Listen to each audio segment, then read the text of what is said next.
Hello, everybody. Welcome to cricketworld.com. We are back again with our daily match insights video.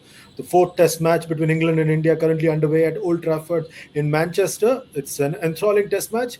As always, I've got my colleague and friend Nikhil Narayan to analyze the third day's play and look ahead to the fourth day's play in this test match. Nikhil, you've got to say England has outgunned and outbatted India out of this test match. Absolutely, Chandresh. A brilliant, day three for England at Old Trafford. Uh, they scored 319 runs on the day, just lost 5 wickets. They have a lead of 186 runs.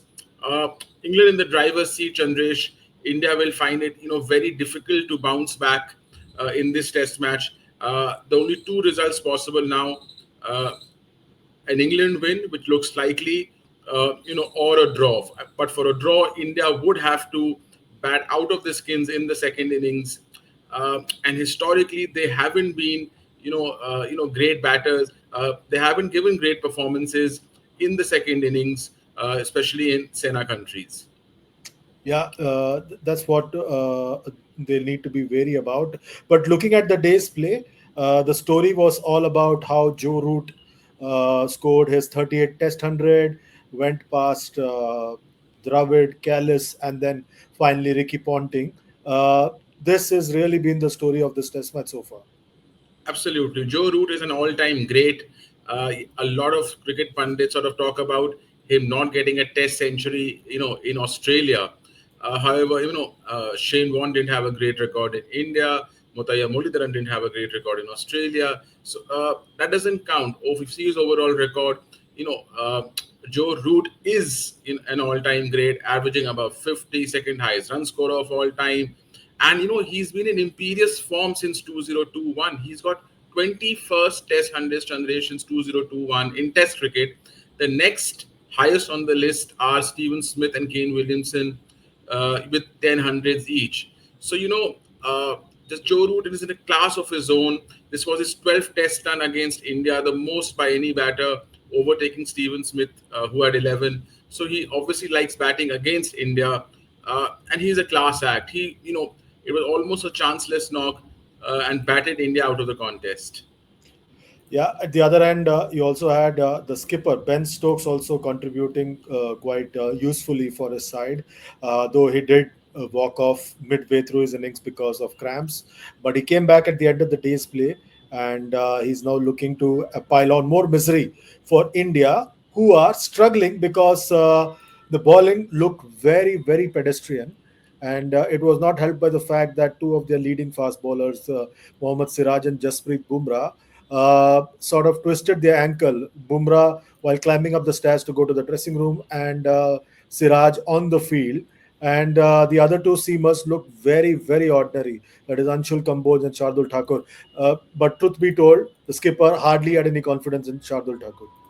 Absolutely. Jasprit Bumrah and Siraj, they're not having the best of Test matches.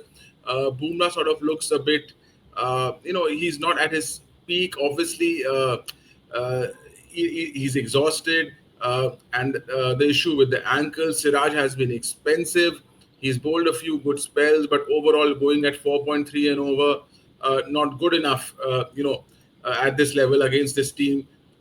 If you see Bumrah's average speed also, Chandresh, it has in the first session of the first Test match, he had bowled around 43% of his deliveries over 140 kilometers per hour. In the second Test, it was around 22%. Here at Old Trafford, he went into the 140s only once. So therefore his speed, in the late 130s, for someone who can consistently at least bowl half his deliveries in the low 140s, sometimes even crossing 145, it shows that Bumrah is exhausted, and that theory that he can play only three tests, I think it might come true. I don't think we'll see Bumrah at the Oval.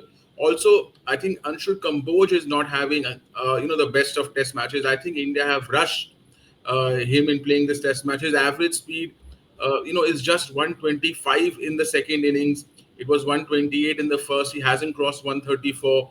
For someone making its debut, I think a little more intensity needed to be shown. So, disappointing performance by him. Yeah, and the skipper has no confidence in Shardul Thakur as well, because he got to ball only because Siraj and Bumrah were off the field. At one point, Bumrah, Gill were off the field. We also didn't have the vice captain Rishabh Pant, who is out injured, and KL Rahul was leading the side for a while with the second new ball. And also the skipper didn't seem to know that Washington Sundar was part of the 11. He brought him on very late in the day and he picked up 2 wickets. Again, raising questions about whether the skipper is uh, really believing in the selections that he has made for this test match. Absolutely. Washington Sundar only being introduced after 68 overs, a bit baffling as nothing else was happening for India. The Pacers were not, no, they were going for runs, they were not picking wickets. Uh, and Washington Sundar should have been, into the attack much earlier. But, Shubman Gill's captaincy a bit wanting there. Uh, the wicket was offering something. There were rough marks which he could have used. And when he came on to bowl, he looked the most threatening of all the bowlers, along with Ravindra Jadeja. So I think India missed a trick by not introducing Washington Sundar, much earlier in the innings. Yes, and Ravindra Jadeja picked up 2 wickets as well. A couple of good deliveries, which dismissed the batters there in the English lineup. Overall, it was a day which was full of runs for England, 319 runs in all, and India struggled. In fact, at the start of the day as well, they had opportunities, but they missed opportunities when Ollie Pope and Joe Root were batting. Dhruv Jurel standing up to Anshul Kamboj dropped what appeared to be a chance, and also a run-out opportunity was missed because there was no one backing up at the non-strikers end when Siraj was bowling, and that was an opportunity to get Joe Root out early on in the day. It's going to be a tough ask for India from here on. How do you see it progressing from here on for India?